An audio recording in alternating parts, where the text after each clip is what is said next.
Why is it that some athletes do well under pressure while other athletes crumble under pressure? Which category do you fall into?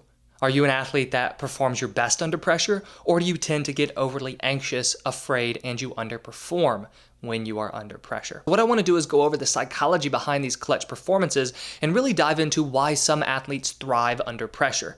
Then at the end, I'll give you one simple tip that you can use to help perform better under pressure for yourself. Now, I've worked with athletes on both ends of this spectrum, athletes who are currently performing really well under pressure, and I've also worked with athletes who don't perform very well under pressure, but we've gotten them to a point where they are performing better under pressure. There are two key characteristics I see in athletes who thrive under pressure. Number one is that they use this pressure to their advantage. So if you're struggling with pressure right now, we can see that the pressure situation, so the pressure that you feel, drives feelings of timidness, drives feelings of anxiety, worry, fear, whatever it might be that's causing you to underperform in those moments. But on the other hand, athletes who thrive under this pressure, they use that pressure to their advantage, where this pressure causes them to increase focus, improve motivation, and really dig deep and say, I'm going to perform well right now. And they have a different level of mindset, just a different approach to these moments because they want to do well under pressure. Now, I know you probably want to do well under pressure, just like every athlete I've worked with wants to do well under pressure. But there's a difference between wanting to do well under pressure, where you say, I really want to do well right now. I hope I do well right now. That's coming from a place of insecurity and worry and fear, versus wanting to do well under pressure, where you say, I will do well under pressure, and it actually increases your confidence in that moment that you can go out there and perform well under pressure. But all in all, this characteristic that I'm referring to is where you see a pressure situation, and the pressure situation turns your attention back into the moment, and you focus even more on what you need to be doing in this moment because you know how important the moment is. And it's right there in that word importance that we see one of the biggest differences. Athletes who thrive under pressure use this importance to increase focus, confidence, motivation. When you struggle under pressure, because it's important, this increases fear and anxiety. Right? So that right there is one of the big differences. Is it important? Yes, this moment's important. That's why the pressure is there. You don't normally feel pressure if you don't feel like the situation is important. But because the situation is important, all of a sudden this pressure grows. But athletes who thrive under pressure, their psychology is this importance increases their focus, their motivation, their drive to actually do well in those moments.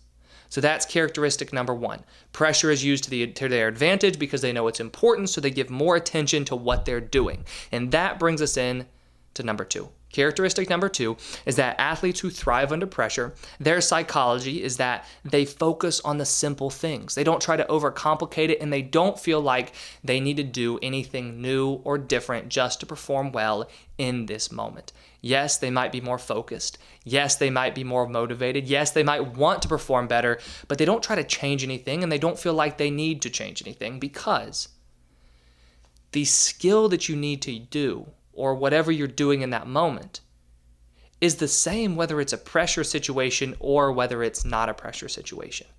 So an example of this would be a baseball hitter who's up to bat late in the game, game's tied, 2 outs, versus up to bat in the first inning.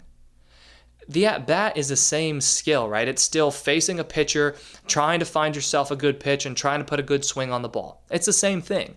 The difference is the beginning of the game, you say, of course it matters in the beginning of the game, but you see this whole game in front of you and there are tons of at-bats that your team will have. But now it's late in the game. Maybe this feels like your last at-bat. Maybe it might be your last at-bat if you all are down by 1 instead of being in a tied game. So the importance right there changes the level of pressure because it's a different moment in the game. But the underlying skill is the same. So if that batter felt like they needed to put a new swing on the ball, they needed to try to swing harder, they needed to try to force a hit, that's where hitters find themselves struggling under pressure and struggling in these pressure moments, in these clutch moments. However, when hitters do well under pressure, yes, they're more focused maybe. Yes, they really go out there with confidence and belief that they're gonna do it for their team. But they keep things simple. They go through their same routine. They don't change what they do pre-at-bat. They keep it the same. They go up there. They put the same swing on the ball. They know exactly what pitch they're looking for. They have the same type of approach. because the at-bat itself is the same whether it's the first inning or the last inning. The difference is the pressure that comes from the circumstance. And so you don't want to let the circumstance change the way that you approach the skill that you need to be doing. You want to make sure that you approach that skill with the same level of simple focus and routine and everything that you normally do in all these other moments. And that's where you find yourself performing well under pressure. So the second characteristic is that athletes who perform well under pressure and they thrive in these pressure moments, they keep things simple and they don't try to do anything new or different or feel like they have to change anything. So the tip that I have for you is that you want to make sure that in these moments of pressure, you do keep things simple. So the two characteristics that I just mentioned, if we tie them together, what we see is that pressure drives athletes' attention back into the moment and on what they're doing, and they give more focus to what they're doing when this pressure helps them. And when they give more focus to what they're doing, it doesn't mean that they're trying to do anything new or different. They keep things simple because they know that the skill that I'm doing right now is the same whether it's a pressure moment or not a pressure moment. I just have to execute to the best of my abilities. So for yourself, you just want to keep things simple. If it helps, try to view this as just any other moment during the game. If it also helps, try to view it as a more important moment as long as that turns your attention back onto what you're doing. But the main tip for you, the main thing that you can start doing to perform better under pressure is to keep things simple for yourself. Don't try to do anything different. Don't try to change anything or do anything new. Keep it simple and trust that you can do that simple thing to the best of your abilities. And when you do that simple thing to the best of your abilities, that's where you find yourself becoming this quote-unquote clutch player. Clutch players do the simple things in pressure-filled moments. So keep it simple for yourself, and you can become an athlete who thrives under pressure. I hope you enjoyed this video, and if you did, please hit that like button and subscribe if you haven't already. I put out new videos each week on sports psychology and mental training. And if you'd like me to cover any other sports psychology topic, please let me know in the comments below.